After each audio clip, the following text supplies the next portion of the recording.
भगवान हमेशा हमारे साथ होते हैं। इस जिंदगी को अच्छे से जीने की होड़ में हम कभी कभी जिंदगी देने वाले पर भी शक कर बैठते हैं। ये कहानी एक ऐसे लड़के की है जो एक बहुत बड़ा आदमी बनना चाहता था। उस लड़के का नाम राजू था और वह बहुत ही मेहनती था। उसका भगवान पर बहुत भरोसा था। वह कुछ भी करता, चाहे वह खा रहा हो, बैठ रहा हो या सो रहा हो, उसे हमेशा ऐसा महसूस होता कि भगवान हमेशा उसके साथ हैं। उसे हमेशा लगता था उसके ईश्वर उसके साथ हैं।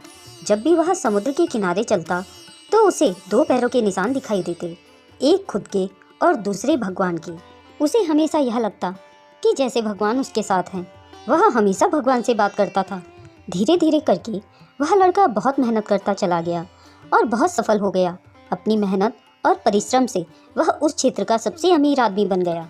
लेकिन एक बात हमेशा याद रखनी चाहिए कि यह जीवन घड़ी के समान है। कहने का मतलब है कि यदि घड़ी का कांटा ऊपर रहता है तो वह नीचे भी आएगा। अर्थात आज समय अगर अच्छा है तो कल बुरा भी आएगा, और अगर बुरा समय चल रहा है तो अच्छा समय भी जरूर आएगा। अब हुआ ये कि उसका बुरा वक्त आया। एक बार ऐसा हुआ कि उसके जीवन में बहुत बुरा वक्त आया और वह जितना अमीर आदमी था वह उतना ही गरीब हो गया। उसकी कंपनी डूबने लगी और बंद होने के कगार पर पहुंच गई। एक सुबह ऐसा हुआ कि जब वह समुद्र के किनारे चल रहा था तो उसे दूसरे पैरों के निशान नहीं दिखे। वह घबरा गया और बहुत गुस्सा भी हुआ। उसे लगा कि जब मेरा अच्छा वक्त चल रहा था तो भगवान मेरे साथ थे, लेकिन जब मेरा बुरा वक्त आया तो भगवान ने भी मेरा साथ छोड़ दिया। क्योंकि यह मेहनती बहुत था तो इसने मेहनत करना नहीं छोड़ा। इसे कामयाब होने के सारे रास्ते पता थे और इसने मेहनत करना नहीं छोड़ा, और अपने मेहनत और कठिन परिश्रम से फिर से अपनी कंपनी को वह उसी बुलंदी पर ले आया जिस बुलंदी पर वह पहले थी।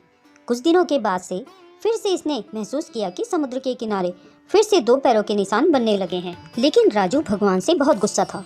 इस वजह से उसने भगवान से मुंह फेर लिया और भगवान से कहने लगा कि मैं तुमसे बात नहीं करूंगा। भगवान प्रकट हुए और राजू से पूछने लगे कि क्यों, आखिर क्या हुआ, आखिर तुम मुझसे इतने नाराज क्यों हो।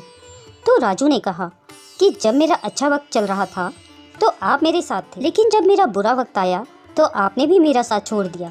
भगवान ने राजू से पूछा, आखिर तुम्हें कैसे पता कि उस बुरे वक्त में मैं तुम्हारे साथ नहीं हूँ।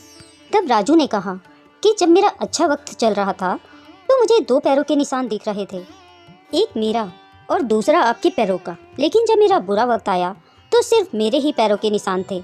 आखिर आपने मेरे साथ ऐसा क्यों किया। तब भगवान बोले कि नहीं, जब तुम्हारा अच्छा वक्त चल रहा था तो मैं तुम्हारे साथ चल रहा था, लेकिन जब तुम्हारा खराब वक्त चल रहा था तो भी मैं तुम्हारे साथ ही था। जब तुम्हारा बुरा वक्त चल रहा था तब तुम्हारे जो दो पैरों के निशान दिख रहे थे वो तुम्हारे नहीं बल्कि मेरे पैरों के निशान थे। राजू को बड़ा ही आश्चर्य हुआ और उसने पूछा कि वो कैसे। भगवान ने फिर बोला कि जब तुम्हारा बुरा वक्त चल रहा था तो मैं तुम्हें अपनी गोद में उठाए हुए था। तुम्हारे दोनों पैर ऊपर हो गए थे। जो निशान तुम्हें दिख रहे थे वो मेरे पैरों के निशान थे, इसलिए तुम्हें एक ही पैरों के निशान नजर आए। तो शिव भक्तों, इस प्रकार भगवान हमारे साथ रहते हैं, चाहे वह बुरा वक्त हो या अच्छा। भगवान हमेशा हमारा साथ देते हैं, कभी भी हमारा साथ नहीं छोड़ते। हमें तो बस अपना कर्म करते जाना है, फल की चिंता किए बगैर। जो लोग अच्छे कर्म करते हैं भगवान सदा उनका साथ देते हैं। अगर आप शिव भक्त हैं तो कमेंट बॉक्स में जाकर हर हर महादेव जरूर लिखें। अगर आपको यह वीडियो अच्छी लगी हो तो इसे लाइक और शेयर